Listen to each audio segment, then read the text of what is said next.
Hello guys, samahan nyo ako. Kuha ako ng kahoy dahil wala kaming kahoy. Magluto tayo guys. Hapunan na naman.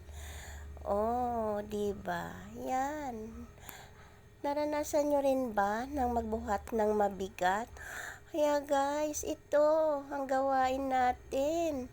Pag wala tayong panggatong, sige, hanggang makakuha tayo. Ayan, nadapa na ako dyan guys, kasi may bato pala akong naapakan. Kaya tingnan nyo naman, kawawang Inday. Sige Inday, tayo ka na. Kailangan mo putol ka na dahil magluluto na naman tayo. Kaya yan, naranasan nyo ba yung ganyang buhay? Hindi lang noon, ako hanggang ngayon, ganito pa rin ako sa baryo. O diba, gaano kahirap ang buhay? O diba, tiyaga lang talaga para may gagamitin. Kaya guys, samahan ninyo ako.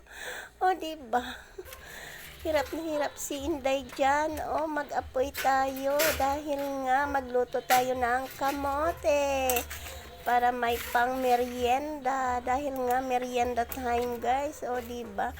Hirap na hirap din yan. Mag-apoy. O, sa wakas, umapoy na rin. O, diba guys?